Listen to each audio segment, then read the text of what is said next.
अस्सलाम वालेकुम स्टूडेंट्स हम 10th फिजिक्स चैप्टर 15 पढ़ रहे हैं and today topic is transformer. Transformer क्या होता है students? Actually it is a electrical device which use to increase और डिक्रीज वोल्टेज। यानी अगर हम इसको लिखें ट्रांसफार्मर क्या होता है, व्हाट इज ट्रांसफार्मर?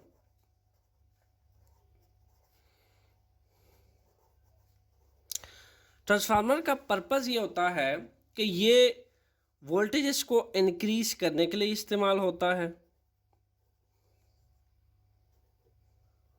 ठीक है, और या यूँ कह लीजिए डिक्रीज करने के लिए यूज़ होता है। वोल्टेज के इंक्रीज या डिक्रीज की फंक्शनलिटी ट्रांसफार्मर ऑपरेट करता है। तो आप यूँ कह सकते हैं कि जो ट्रांसफार्मर में एक्चुअल में वोल्टेज क्या है, पोटेंशियल डिफरेंस है एक्चुअल में, ठीक है। यानी हम अगर ये कहें वोल्टेज के इंक्रीज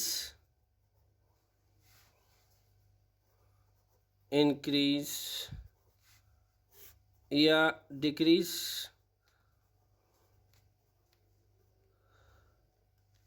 करने को, जब आप ट्रांसफार्मर वोल्टेज को बढ़ाव देगा, जब उसको बढ़ाएगा, तो हम इसको शॉर्टकट में क्या लिख सकते हैं?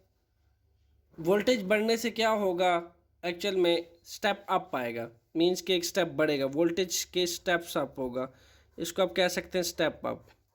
क्लियर?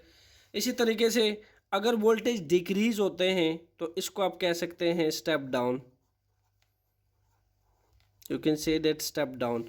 यहाँ पे क्या हो रहा है कि वोल्टेज को बढ़ा भी ट्रांसफार्मर सकता है, वोल्टेज को कम भी ट्रांसफार्मर कर सकता है, दोनों तरह से। तो हम इन शॉर्टकट लिख सकते हैं कि ये एक ऐसा डिवाइस है, एक ऐसा इलेक्ट्रिकल डिवाइस है जो यूज़ होता है वोल्टेज को कम या ज़्यादा करने के लिए, इंक्रीज या डिक्रीज करने के लिए, या यूँ कह लीजिए वोल्टेज को स्टेप अप करने के लिए या स्टेप डाउन करने के लिए जो डिवाइस यूज़ होती है, that is known as transformer. Clear students? Transformer जो है हम क्यों डिवाइसेस के अंदर इस्तेमाल करते हैं? देखें, सम टाइम हमारे डिवाइसेस की जो रिक्वायर्ड वोल्टेज होती है वो कमिंग वोल्टेज से बहुत कम होती है, यानी हमारी एप्लायंसेस जो है वो बहुत कम वोल्टेज पे ऑपरेट होती है, जैसा कि आपका मोबाइल है, जैसा कि आपका कंप्यूटर है, जैसा कि आपका ऐसे ऐसे ऑपरेटिंग डिवाइसेस है जो आपके कमिंग वोल्टेज से कम वोल्टेज यूटिलाइज करती हैं। तो ऐसे में हम उनमें ट्रांसफार्मर प्लेस कर देते हैं। ट्रांसफार्मर का मकसद क्या होता है कि सम टाइम अगर हमें अप्लायंसेस के अंदर वोल्टेज को घटाना हो, वोल्टेज को डिक्रीज करना हो, वोल्टेज हमें कम चाहिए हो, तो हम ऐसे में ट्रांसफार्मर से स्टेप डाउन का काम लेते हैं। क्लियर? वोल्टेज डिक्रीज करने का काम लेते हैं। और सम टाइम जब हमें कमिंग वोल्टेज से, यहाँ देखिए, सम टाइम जब हमें कमिंग वोल्टेज से ज़्यादा वोल्टेज दरकार हो, हमारे डिज़ायर वोल्टेज एप्लायंसेस के अंदर ज़्यादा दरकार हो, ऐसे में हम वोल्टेज इंक्रीज करने को प्रेफर करते हैं, वोल्टेज को ज़्यादा करना चाहते हैं, या स्टेप अप ट्रांसफार्मर को ज़्यादा यूज़ किया जाता है। क्लियर? तो ये तो हुआ ट्रांसफार्मर का एक इंट्रो के जिसमें हमने देखा कि it is a electrical device which is use to increase और डिक्रीज द वोल्टेज। और वोल्टेज क्या है? It's a potential difference between the two ends of a conductor. You can say that two ends of any higher area and low area में जो आपका difference पाया जाता है, तो पोटेंशियल डिफरेंस को कंट्रोल करने के लिए ट्रांसफार्मर इस्तेमाल होता है। और जब हम पोटेंशियल डिफरेंस को बढ़ाना चाहते हो तो ऐसे में हम ट्रांसफार्मर से स्टेप अप का काम लेते हैं, और जब हम कम करना चाहते हैं तो ऐसे में ट्रांसफार्मर से हम स्टेप डाउन का काम लेते हैं। ओके स्टूडेंट्स, आइए अब हम ट्रांसफार्मर का एक स्ट्रक्चर देख लेते हैं कि ट्रांसफार्मर का स्ट्रक्चर किस तरह का होता है। एक्चुअल में आपके पास लेफ्ट साइड पे एक प्राइमरी कॉइल होती है और राइट साइड पे आपके पास सेकेंडरी कॉइल होती है। प्राइमरी जो लेफ्ट साइड होती है इस पे आप कॉइल जो है कॉपर की इंसुलेटेड कॉपर वायर जो है वो वाउंड कर लेते हैं, लपेट लेते हैं इसके ऊपर, ठीक है।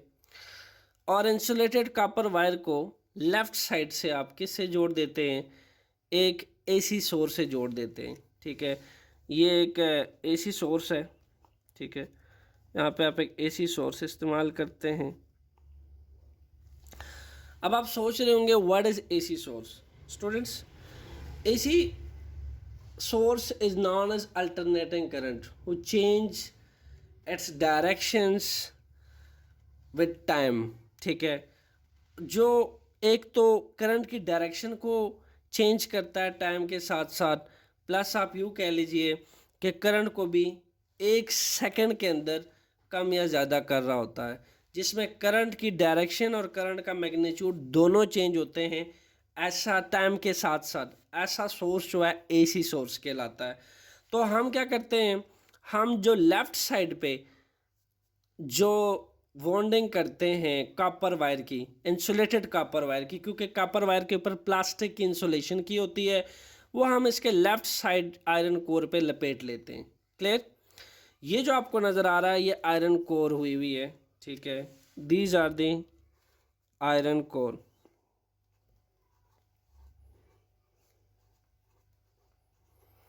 और ये आयरन कोर ज़्यादातर सॉफ्ट आयरन कोर होता है। सॉफ्ट आयरन कोर आप क्यों यूज़ करते हैं? सॉफ्ट आयरन कोर का मकसद ये होता है कि ये एक तो आयरन कोर जो है मैग्नेटिक फील्ड को एक्चुअल में बहुत अच्छे से ऑब्ज़र्व करता है, ठीक है। और मैग्नेटिक फील्ड्स को ऑब्ज़र्व करने के बाद बहुत गुड मैग्नेटाइज हो जाता है। और जितना अच्छा मैग्नेटाइज हो जाता है उतना ही अच्छा मैग्नेटिक फील्ड लाइंस को ऑब्ज़र्व करने के बाद उतना ही स्ट्रांग करंट प्रोड्यूस होता है। और स्ट्रांग मैग्नेटाइजेशन से एक स्ट्रांग करंट इंड्यूस होता है एक्चुअल में, आप यूँ कह लीजिए। दैट्स वाई आप सॉफ्ट आयरन कोर का इस्तेमाल करते हैं, because they are the good observer of magnetic field lines. So as they observe a lot of magnetic field line, they will become good magnetized. When they become good magnetized, then they send magnetic field lines to a neighboring coil. Okay, so अभी हम detail में नहीं जा रहे, just structure की बात कर रहे हैं, ठीक है। तो यहाँ पे आप देखिए कि एक एसी सोर्स लगाया है जिसकी हमने बात कर ली कि वो अपनी डायरेक्शन चेंज करता रहता है टाइम के साथ साथ, प्लस करंट का मैग्नीट्यूड भी चेंज होता रहता है टाइम के साथ साथ। जैसा कि देखा जा सकता है कि 220 वोल्ट्स का करंट जब आता है, ठीक है, 220 वोल्ट्स के करंट के दौरान 220 वोल्ट के करंट जब ट्रांसफार्मर से आते हैं, इन दैट सेंस जो आपके घरों में एसी करंट आता है उस केस में एक सेकंड में 50 hertz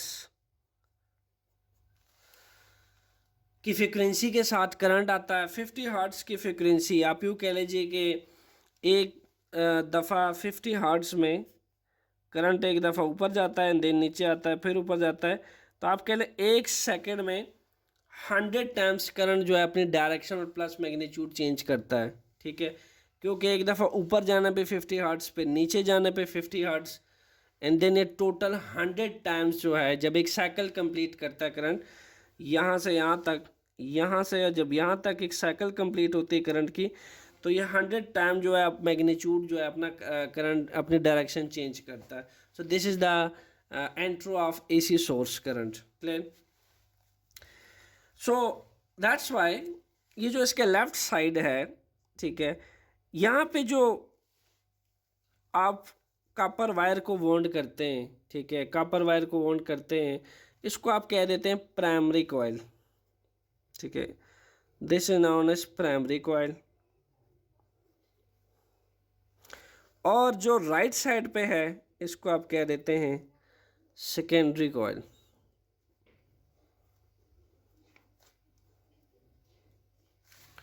this is known as secondary coil. अब आपके पास जो पोटेंशियल डिफरेंस इस एसी सोर्स में मौजूद होता है उसको आप कहते हैं प्राइमरी वोल्टेज।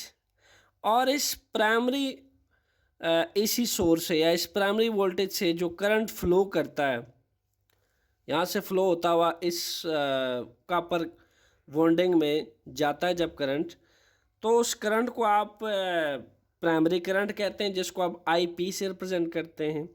और जितनी दफ़ा आप इस कॉपर वायर को लपेटते हैं इस कोर के ऊपर, ठीक है, जितनी दफ़ा आप इसको लपेटते हैं उतने नंबर ऑफ टर्न्स जो हैं उसको एट द प्राइमरी साइड को आप एन पी से रिप्रेजेंट करते हैं। सिमिलरली अगर आप राइट साइड पे गौर करें तो इस प्राइमरी कॉइल से करंट जब यहाँ पे आता है सेकेंडरी कॉइल पे, तो यहाँ पे भी आप राइट साइड पे वॉन्डिंग करते हैं कॉपर वायर की, ठीक है। कॉपर वायर को वॉन्ड करते हैं, लपेटते हैं, तो आप नंबर ऑफ टर्न्स को रिप्रेजेंट करते हैं एनएस से। और प्राइमरी कॉइल में से जब करंट यहाँ पहुँचता है इन दैट सेंस सेकेंडरी कॉइल में, तो आप सेकेंडरी कॉइल के करंट को आई एस से रिप्रेजेंट करते हैं। और इस पोटेंशियल डिफरेंस के जो पोटेंशियल डिफरेंस यहाँ आता है सेकेंडरी कॉइल में, उसको आप सेकेंडरी वोल्टेज कहते हैं, ठीक है। स्टूडेंट्स आइए देखते हैं कि ये तो था स्ट्रक्चर। आइए देखते हैं कि ट्रांसफार्मर एक्चुअल में काम कैसे करता है और किस प्रिंसिपल पे काम करता है, ये सीखने की कोशिश करते हैं। स्टूडेंट्स ट्रांसफार्मर का जो वर्किंग प्रिंसिपल है that is mutual induction. Transformer mutual induction के प्रिंसिपल पे काम करता है। म्यूचुअल इंडक्शन क्या है कि आपने एक कॉइल है, ठीक है, एक कॉइल है, उसको राउंड अबाउट 5 से 6 टर्न्स का लूप दी हुई है आपने कॉइल को, 5 से 6 नंबर ऑफ टर्न्स दी हुई है।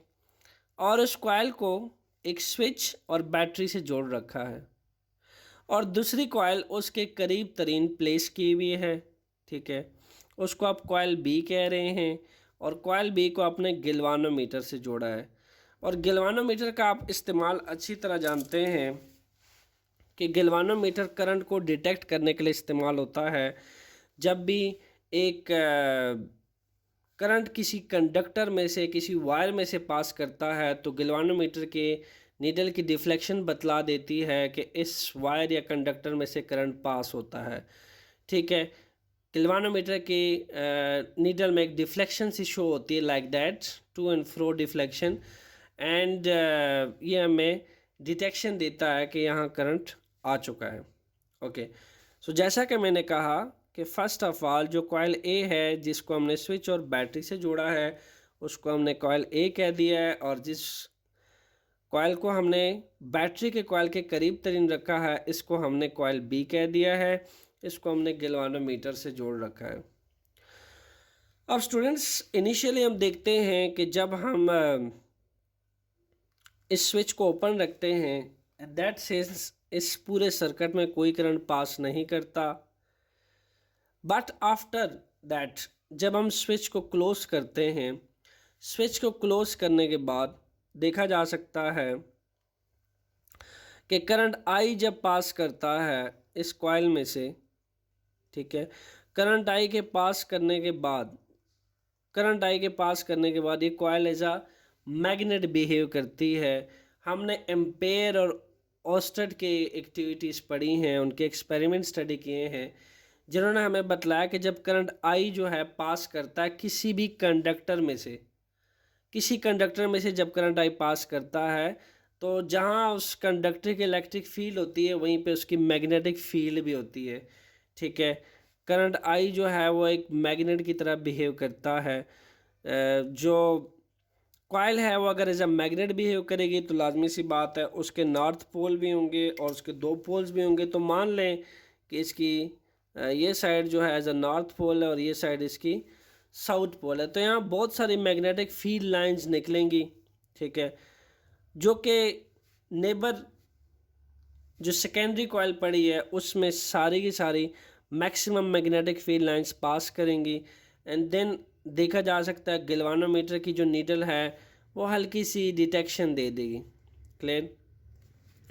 लेकिन जो ही करंट पास करेगा थोड़ी देर के बाद, जब करंट कांस्टेंट हो जाएगा, ठीक है, करंट कांस्टेंट हो जाएगा या स्टेडी करंट हो जाएगा, इन दैट सेंस देखा जा सकता है कि गैल्वानोमीटर की जो नीडल है वो फिर बिल्कुल स्ट्रेट वर्टिकली अपने आप को अलाइन कर लेगी, बिल्कुल ज़ीरो पे आ जाएगी। ठीक है, ऐसा क्यों होगा? पहली बात तो ये है कि फैराडे एक साइंटिस्ट था, उसने हमें कहा था कि मैग्नेटिक फील्ड लाइंस का चेंज होना बहुत ज़रूरी है, मैग्नेटिक फील्ड लाइंस में वेरिएशन आना बहुत ज़रूरी है करंट को सेकेंडरी कॉइल में इंड्यूस करवाने के लिए। अगर आपको इंड्यूस ईएमएफ चाहिए, इंड्यूस करंट चाहिए सेकेंडरी कॉइल के अंदर, तो you should change variations in magnetic field lines. अब मैग्नेटिक फील्ड लाइंस में चेंज कब कब देखी गई? तब जब हम एक तो जब स्विच ओपन करते थे और जब हम क्लोज करते हैं तब मैग्नेटिक फील्ड लाइंस कम ज़्यादा होती हैं। लेकिन जब आप अगर क्लोज किए रखें तो ऑब्वियसली कुछ टाइम बाद करंट कांस्टेंट हो जाता है और कांस्टेंट करने के बाद एक कांस्टेंट मैग्नेटिक फील्ड जो है वो प्रोड्यूस होती है प्राइमरी कॉइल से सेकेंडरी कॉइल में। चूँकि मैग्नेटिक फील्ड लाइन में चेंज नहीं आता, उनमें वेरिएशंस नहीं आती, तो यहाँ मैग्नेटिक जो गैल्वानोमीटर वो ज़ीरो डिटेक्शन देता है करंट की। लेकिन जब हम स्विच को क्लोज करते हैं, इन दैट सेंस हमने देखा कि गैल्वानोमीटर जो है स्विच को क्लोज करते हुए अपने आप को लेफ़्ट साइड पे अलाइन कर लेता है। ऐसा क्यों हुआ? क्योंकि करंट की डायरेक्शन रिवर्स आना शुरू हो जाती है।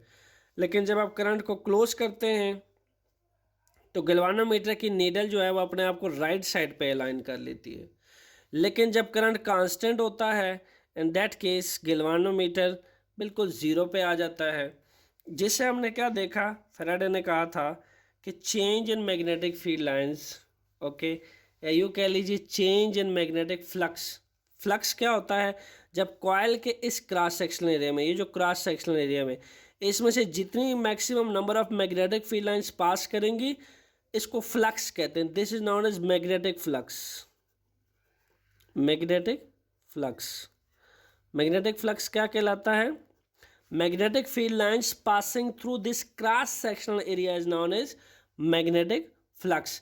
नाउ जब हम स्विच को ओपन करते हैं तो आप देखते हो कि करंट रिवर्स आना शुरू हो जाता है, बिकॉज प्राइमरी कॉइल में करंट स्टॉप हो जाता है, करंट पास नहीं करता, तो ऑब्वियसली इसकी मैग्नेटिक फील्ड की वजह से कॉइल बी के अंदर किसी तरह का करंट नहीं डिटेक्ट होता। जब हम इसको क्लोज करते हैं, जब हम इसको क्लोज करते हैं तो maximum magnetic field lines pass करती हैं इसमें से, and then galvanometer right side को डिटेक्ट करता है। फिर हम इसको ओपन करते हैं, फिर मैग्नेटिक फील्ड लाइंस में वेरिएशन आती है, यानी कम से ज़्यादा से कम होना शुरू हो जाती हैं, फिर ये अपने आप को लेफ़्ट साइड पे अलाइन कर लेता है। जब क्लोज करते हैं तब और जब ओपन करते हैं तब मैग्नेटिक फील्ड लाइंस में वेरिएशन आती हैं। लेकिन जब ये क्लोज रहता है तो आपको पता है कांस्टेंट मैग्नेटिक फील्ड आ जाती है, ना कम हो रही होती है ना ज़्यादा हो रही होती है। दैट सेंस गैल्वानोमीटर अपने आप को वर्टिकल डायरेक्शन में अलाइन कर लेता है, यानी कोई करंट डिटेक्ट नहीं होता। तो कीवर्ड क्या था फैराडे का? फैराडे ये कहता है कि change in magnetic field lines, change या यूँ कह लीजिए वेरिएशन, वेरिएशन एंड मैग्नेटिक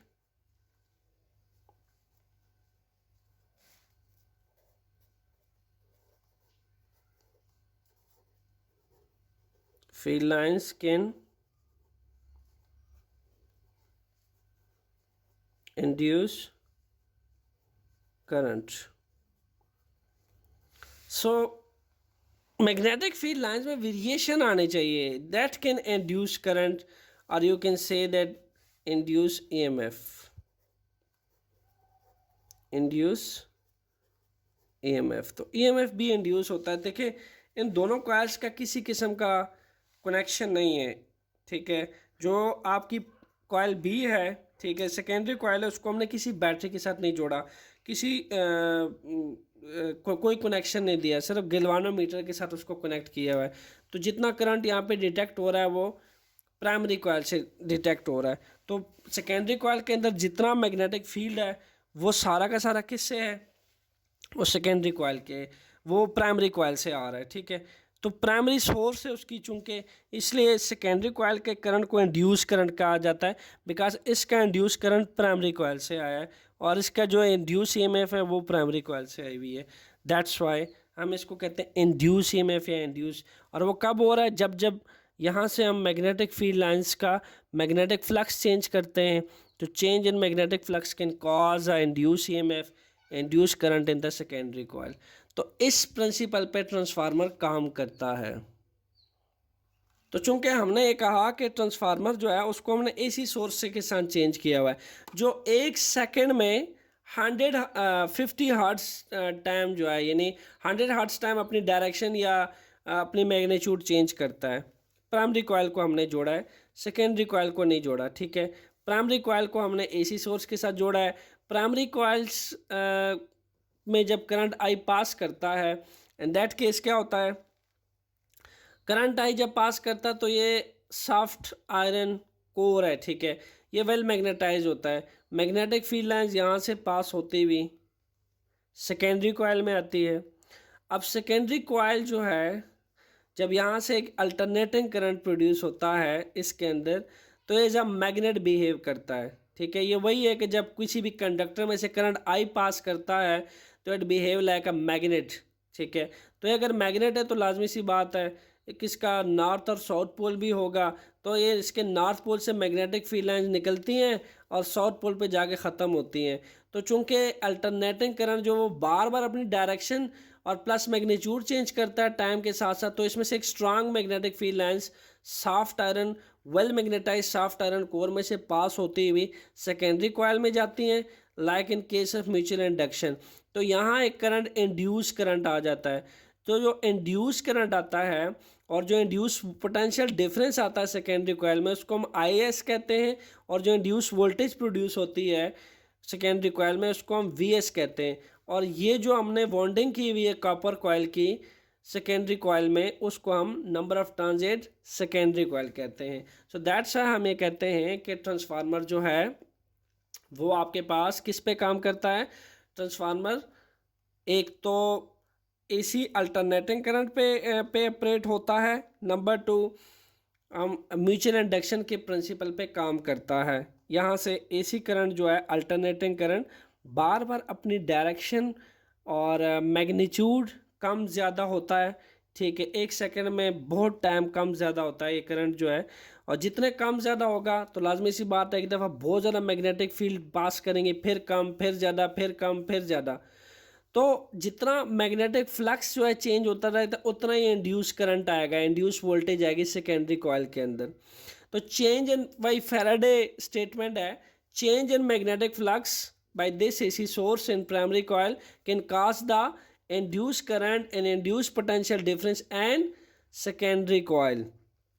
तो this magnetic flux should be changed every time.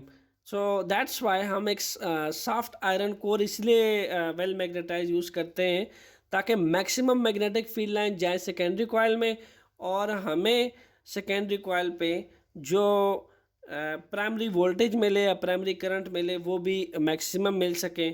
और यूँ कह लीजिए कि नंबर ऑफ टर्न्स जो हैं वो उससे भी आपके पास आई एस और वी एस का मैग्नीट्यूड जो है वो बढ़ता है। सो स्टार्ट से हमने पढ़ा था कि टाइप्स ऑफ मैग्नेट जो है स्टूडेंट्स, को अब हम रीड करते हैं टाइप्स ऑफ मैग्नेट।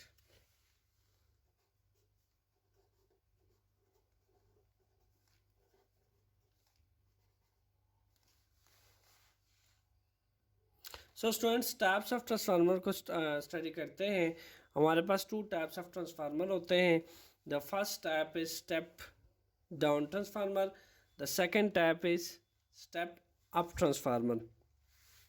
स्टार्ट में जैसा कि हमने कहा था कि जो ट्रांसफार्मर होते हैं it is use to increase या decrease voltage potential difference you can say. तो हम सम टाइम हमें क्या होता है कि अप्लायंसेस में वोल्टेज को कम करना होता है, ठीक है। हमें जो कमिंग वोल्टेज है वो ज़्यादा होती है और हमें जो डिज़ायर वोल्टेज है एम्प्लायंसेस के अंदर वो कम चाहिए होती है, ऐसे में हम उसके अंदर स्टेप डाउन ट्रांसफार्मर यूज़ करते हैं। नाम से ज़ाहिर है पोटेंशियल डिफरेंस को कम करना, वोल्टेज को डाउन लेके जाना। और हमें सम टाइम अप्लायंसेस के अंदर जो कमिंग वोल्टेज है वो हमें डिज़ायर वोल्टेज ज़्यादा चाहिए होती है कमिंग वोल्टेज से, एंड दैट सेंस हम स्टेप अप ट्रांसफार्मर यूज़ करते हैं। स्टेप ट्रांसफार्मर क्या करता है कि अगर हमारे अप्लायंसेस को डिज़ायर वोल्टेज ज़्यादा दरकार होती है तो वो वोल्टेज की वैल्यू को बढ़ा देता है, स्टेप अप कर देता है, ठीक है। तो ऐसे में हमारे पास दो तरह के ट्रांसफार्मर आते हैं, step down transformer, step up transformer. Students, step down transformer में देखा जा सकता है कि आपके पास इनपुट वोल्टेज है, ये आपकी प्राइमरी कॉइल है, ये यहाँ आपके पास आउटपुट होती है, this is your input, this is your output. Clear? इसको आपने एसी सोर्स से जोड़ा होता है और एसी सोर्स से करंट आता हुआ यहाँ पे अल्टरनेट करंट आता हुआ प्राइमरी कॉइल के अंदर जब मैग्नेटिक फील्ड प्रोड्यूस होती है तो change in magnetic field lines induce कर देती है करंट, और वोल्टेज जो है एक वीएस वोल्टेज इंड्यूस हो जाता है सेकेंडरी कॉइल में। अब होता क्या है कि स्टेप डाउन ट्रांसफार्मर में जो नंबर ऑफ टर्न्स होती हैं अक्रॉस थी सेकेंडरी कॉइल वो स्मॉल होती हैं इस कंपेयर टू प्राइमरी कॉइल। याद रहे, आपको मैं फिर रिपीट करता हूँ कि number of turns at secondary coil are much smaller is compare to number of turns at primary coil. तो आप यूँ कह सकते हैं कि स्टेप डाउन ट्रांसफार्मर में क्या क्या चीज़ें होती हैं। और अगर देखें नंबर ऑफ़ टर्न्स, आप शुरू से पढ़ते आ रहे हैं कि नंबर ऑफ़ लूप्स अगर आप पढ़ाएंगे कॉपर वायर को जितने नंबर ऑफ़ वॉन्ड्स में आप लपेटेंगे सॉफ्ट आयरन कोर के ऊपर तो लाजमी सी बात है उतना ही ज़्यादा करंट प्रोड्यूस होगा, उतनी स्ट्रांग मैग्नेटिक फील्ड आएगी, स्ट्रेंथ ऑफ मैग्नेटिक फील्ड बढ़ेगी। अब जितना कम कॉपर वायर को वोल्ड करेंगे लपेटेंगे उतना ही कम करंट आएगा और उतनी कम आप कह लेंगे वोल्टेज इंड्यूस होगी, ईएमएफ उतना ही कम इंड्यूस होगा। तो इसलिए स्टेप डाउन ट्रांसफार्मर में हम ये लिख ले सकते हैं कि वीएस जो होता है स्टेप डाउन ट्रांसफार्मर में ये लेस होता है वीपी से, ठीक है। इसी तरीके से number of turns at secondary coil जो है वो बहुत कम होते हैं, ठीक है, किससे? प्राइमरी कॉइल से। एंड थर्ड चीज़ आप देख सकते हैं सेकेंडरी कॉइल पे जो करंट होता है इन दैट सेंस वो प्राइमरी कॉइल से ज़्यादा होता है। क्लियर? ये तो था स्टेप डाउन ट्रांसफार्मर की प्रॉपर्टी, ठीक है। अब आप बात करते हैं स्टेप अप ट्रांसफार्मर की। देखें इसका रिवर्स है। अब number of turns primary coil पे कम है, सेकेंडरी कॉइल पे नंबर ऑफ टर्न्स बढ़ा दिए हैं, ठीक है। लाजमी सी बात है अगर number of turns secondary coil पे ज़्यादा रखोगे इन दैट सेंस क्या होगा, जो इंड्यूस ईएमएफ है या इंड्यूस मैग्नेटिक फील्ड आएगी सेकेंडरी कॉइल में वो प्राइमरी कॉइल से ज़्यादा होगी, ठीक है, स्टेप अप के अंदर। तो आप यूँ कह सकते हैं इन that case V S that will be much greater than VP। Clear? और इसी तरीके से आप ये भी कह सकते हैं नंबर ऑफ टर्न जो है वो एन एस पे सेकेंडरी कॉइल पे नंबर ऑफ टर्न ज़्यादा है, ज़्यादा टाइम्स पे आपने वोंड किया कॉपर कॉइल को लपेटा हुआ है तो इन दैट सेंस एन एस ज़्यादा होगा एन पी से। क्लियर? और अब की बात चूँकि स्टेप अप पे आपने वोल्टेज को अगर आपने बढ़ा दिया है इन दैट केस अगर आप वोल्टेज को बढ़ाते हैं तो I S in that case will be less than I P. Clear? तो ये थे आपके पास ट्रांसफार्मर की दो टैब, step down transformer, step up transformer. Students अब बात करते हैं आइडियल ट्रांसफार्मर की। आइडियल ट्रांसफार्मर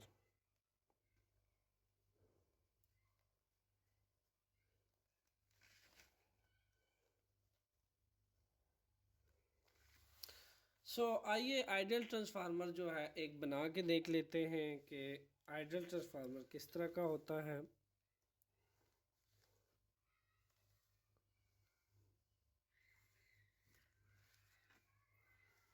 ये आपके पास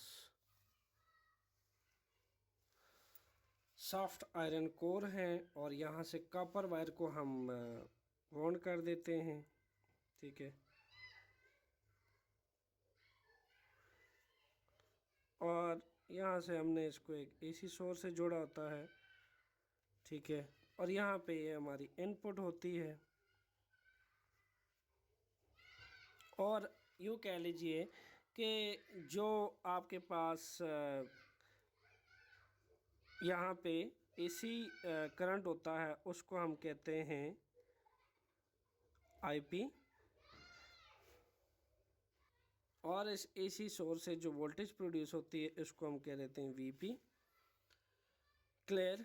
और इसी तरीके से जितने नंबर ऑफ टर्न्स या वोल्ट दी होती हैं हमने कॉपर वायर को, उसको हम कह देते हैं एनपी। ये नंबर ऑफ टर्न्स है, इसको हम कहते हैं एनपी।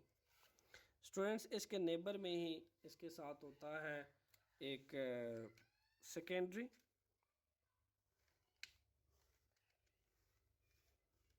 ठीक है। एक सेकेंडरी कॉइल होती है इसके साथ, एंड देन इसको भी हमने इसके साथ रखा होता है। अब होता क्या है कि इसमें जो करंट इंड्यूस होके आता है यहाँ पे भी हमने वाउंड किया होता है कॉपर से, ठीक है। क्लियर। और यहाँ पे जो सेकेंडरी साइड पे आपके पास करंट इंड्यूस होके आता है उसको हम कहते हैं आईएस, और जो नंबर ऑफ टर्न्स होती हैं उसको हम कहते हैं एनएस, और जो वोल्टेज इंड्यूस होके प्रोड्यूस होती है वो होती है वीएस। तो चूँकि एक आइडियल ट्रांसफार्मर में हम ये बात करते हैं कि ये आइडियल, जैसे नाम से जाहिर है, इसमें नो लॉस ऑफ हीट होता है, नो लॉसिंग होती है, no any losing of power, no is any losing of heat. In that sense हम ये कह सकते हैं कि जो पावर प्राइमरी कॉइल से डिलीवर होती है सेकेंडरी कॉइल को, वो कम्प्लीटली बराबर होती है। यानी इसमें हमें कहते हैं power at primary coil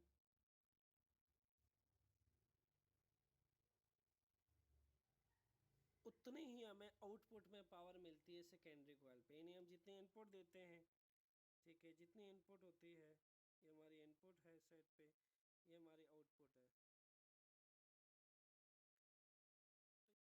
tab यहाँ से अगर हम वीपी का जो और मैग्नीट्यूड है, अल्टरनेटिंग करंट जो यहाँ से जा रहा है, उतना ही अल्टरनेटिंग करंट हमें कह लें सेकेंडरी कॉइल पे मिल रहा है, उतना ही अल्टरनेटिंग वोल्टेज जो सेकेंडरी वोल्टेज उतनी ही वीपी के इक्वल मिल रही है हमें, ठीक है। तो आप ये कह सकते हैं कि वो कहता है कि इनपुट जो है वो कम्प्लीटली जितनी इनपुट है उतनी आउटपुट हमें सेकेंडरी कॉइल में मिल रही है। This is known as ideal transformer, ठीक है। ऐसा ट्रांसफार्मर आइडियल है। तो आप यहाँ से कह सकते हैं पावर एट सेकेंडरी कॉइल के बराबर है। तो आप ये कह सकते हैं कि इन दैट केस पीपी यानी power at primary coil is equal to power at secondary coil. So आपके पास फार्मूला है, पावर जो है that is equal to V I, P is equal to V I. You can put this formula, ये आपके पास किस चीज़ के इक्वल होगा, primary voltage and primary current, secondary voltage and secondary current. और अगर आप प्राइमरी वोल्टेज और सेकेंडरी वोल्टेज को एक साइड पे करें, ठीक है, primary voltage and secondary voltage और प्राइमरी, इसी तरीके से अगर आप सेकेंडरी करंट को प्राइमरी करंट के एक साइड पे करें, तो this relation will become like that.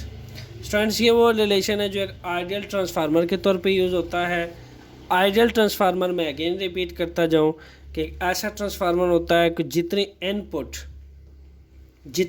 जो है वो दी जाए प्राइमरी कॉइल पे, उतने आउटपुट आपको सेकेंडरी कॉइल पे मिल जाए, ऐसा ट्रांसफार्मर जो है आपके पास एक आइडियल ट्रांसफार्मर कहलाता है। और आइडियल ट्रांसफार्मर के लिए ये इक्वेशन जो है ओबे होती है। तो हम ये कह सकते हैं आइडियल ट्रांसफार्मर होना पॉसिबल नहीं है, it is impossible to get ideal transformer, क्योंकि ऐसा नहीं होता। लॉस ऑफ एनर्जी कंफर्म होती है, एनर्जी लॉस होती है in the form of heat, in the form of resistance. तो एनर्जी का लॉस जो है प्रैक्टिकल ट्रांसफार्मर जो है वो इस इक्वेशन को ओबे नहीं करता, बट आइडियल ट्रांसफार्मर इस इक्वेशन को ओबे करता, जो ये कहता है कि किसी किस्म के एनर्जी का लॉस नहीं होता, बल्कि जितना इनपुट पे पावर होती है उतने आउटपुट पे हमें पावर मिल जाती है। सेकेंड थिंग ये है स्टूडेंट्स कि आपके पास जो सेकेंडरी वोल्टेज है that is directly proportion to number of turns at secondary coil। जितने नंबर ऑफ टर्न्स आपने वोल्ड किया होता है, जितने नंबर ऑफ टाइम्स पे आपने वोल्ड किया होता है कॉपर वायर को सेकेंडरी कॉइल के ऊपर, वो डिपेंड करता है किससे उसे उतनी ज़्यादा अमाउंट में बढ़ती है, सेकेंडरी वोल्टेज बढ़ती है। बट ये रिलेशन कब ठीक होगा, जब जो मैग्नेटिक फ्लक्स आ रहा है, ठीक है, यहाँ से जो मैग्नेटिक फील्ड लाइंस आएंगी इसके अंदर, अगर मैग्नेटिक फील्ड लाइंस आते हुए कांस्टेंट होगी, एक कांस्टेंट मैग्नेटिक फ्लक्स के ऊपर ये रिलेशन ओबे होगा। तो हम ये कह सकते हैं that V S is directly proportion to N S, यानी जो वोल्टेज या पोटेंशियल डिफरेंस सेकेंडरी कॉइल पे मौजूद है वो डायरेक्टली प्रोपोर्शन है किसके, number of turns at secondary coil पे, जो जितने नंबर ऑफ टर्न्स होंगे सेकेंडरी कॉइल पे उस पर डिपेंड कर रहा है। बट वो कब ओबे होगा, जब मैग्नेटिक फ्लक्स जो आ रहा है, मैग्नेटिक फ्लक्स चेंज नहीं होगा, तब जो नंबर ऑफ टर्न्स अगर हम बढ़ाएंगे तो सेकेंडरी वोल्टेज बढ़ेगी, ठीक है। इन दैट केस तो हम ये कह सकते हैं if rate of change in flux is constant, if rate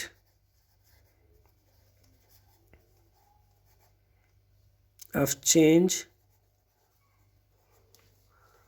and flux is constant।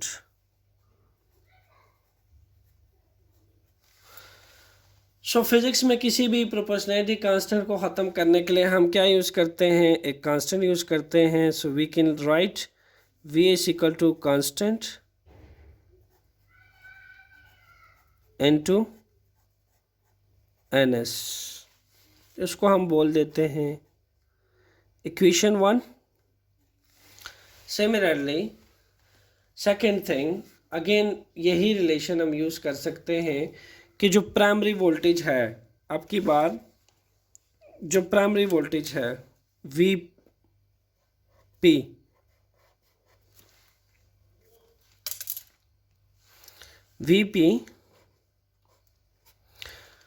P जो है, जैसे हमने कहा कि नंबर ऑफ टर्न्स, अगर कांस्टेंट मैग्नेटिक फ्लक्स पे हम number of turns of copper wire across secondary coil बढ़ाएंगे तो फिर वी एस बढ़ेगा, potential difference across secondary coil बढ़ेगा। इसी तरीके से कांस्टेंट मैग्नेटिक फ्लक्स के ऊपर अगर आप number of turns at primary coil बढ़ाओगे, ठीक है, तो उससे आपके पास प्राइमरी वोल्टेज भी बढ़ेगी, यानी ये अगेन यही चीज़ प्रोड्यूस होगी। और इसकी प्रोपोर्शनैलिटी ख़त्म करने के लिए हम अगेन कोई कांस्टेंट लगाएंगे, we again place a constant into NP। So students इसको हम कह देते हैं इक्वेशन 2। क्लियर? हम क्या कर देते हैं, divide equation 1/2, okay.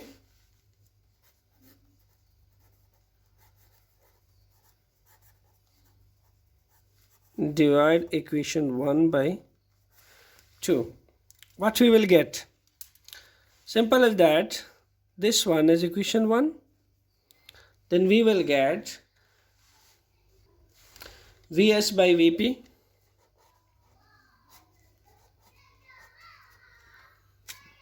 okay equal to Ns by Np। सो ये वो वैल्यू है जो जिसको आप इक्वेशन बी कह लें। इन दोनों इक्वेशंस को, इसको और इस इक्वेशन को याद रखना बहुत ज़रूरी है क्योंकि न्यूमेरिकल प्रॉब्लम में इस्तेमाल होती है। हम ये कह सकते हैं कि जो secondary voltage and primary voltage की रेशो है that will be equal to number of turns its secondary coil to the number of turns of primary coil. इन दोनों की रेशो इक्वल आना तब मुमकिन है अगर मैग्नेटिक फ्लक्स जो है वो कांस्टेंट रहेगा। एक कांस्टेंट मैग्नेटिक फ्लक्स के ऊपर हमें ये रिलेशन मिलता है। तो इक्वेशन ए इक्वेशन बी दोनों ही न्यूमेरिकल प्रॉब्लम को सॉल्व करने के लिए इस्तेमाल होती है। ठीक है, जब भी हम न्यूमेरिकल प्रॉब्लम के साथ डील करते हैं तो सम टाइम हमसे सेकेंडरी करंट पूछ लिया जाता है, सम टाइम हमसे प्राइमरी वोल्टेज पूछ ली जाती है, सम टाइम हमें 3 वैल्यूज़ दे के प्राइमरी करंट पूछ लिया जाता है। तो ऐसे में इन वैल्यूज़ को ज़ुबानी रखना बहुत ज़रूरी, याद रखना बहुत ज़रूरी है। इसी तरीके से हमसे सम टाइम ये रिलेशन भी याद रखना ज़रूरी होता है। Number of turns in primary voltage दे के हमसे सेकेंडरी वोल्टेज पूछी जा सकती है। ऐसे में इस फॉर्मूले का याद रखना बहुत ज़रूरी है to solve the numerical problem. Students, अब लास्ट में डिस्कस करते हैं कि आपसे एक्सरसाइज में क्वेश्चन पूछा जाता है can transformer operate on DC current. Understood सी बात है, the answer is no. DC current क्या होता है? DC current students direct current होता है। DC is the direct current. Okay, and direct current क्या होता है कि इसमें करंट की डायरेक्शन भी चेंज नहीं होती, कांस्टेंट करंट होता है। ठीक है, जैसे बैटरी में से आता है। तो हम बैटरी को ट्रांसफार्मर के साथ ऑपरेट नहीं कर सकते क्योंकि जब तक मैग्नेटिक फ्लक्स चेंज नहीं होगा, ठीक है, फैराडे के अकॉर्डिंग जब तक मैग्नेटिक फ्लक्स नहीं आएगा सेकेंडरी कॉइल के अंदर, ना तो सेकेंडरी वोल्टेज इंड्यूस होगी ना सेकेंडरी करंट आएगा। ठीक है, तो जितने सेकेंडरी वोल्टेज सेकेंडरी करंट आ रहा है वो किससे आ रहा है? Change in magnetic flux in primary coil, जो कि एक एसी सोर्स से आना मुमकिन है।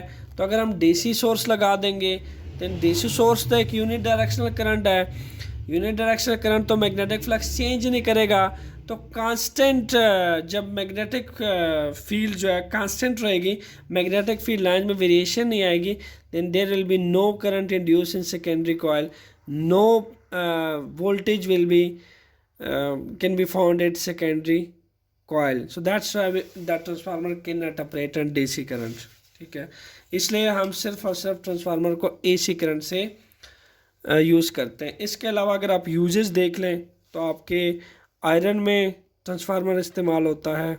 ठीक है, जैसे आयरन है, अब आयरन में जो ट्रांसफार्मर यूज़ होता है वो स्टेप अप ट्रांसफार्मर यूज़ होता है क्योंकि जो कमिंग करंट इनपुट करंट होता है वो बहुत कम होता है और हमारा जो डिज़ायर करंट होता है आयरन के लिए वो ज़्यादा चाहिए होता है। इन दैट केस हम आयरन के अंदर स्टेप अप ट्रांसफार्मर यूज़ करते हैं।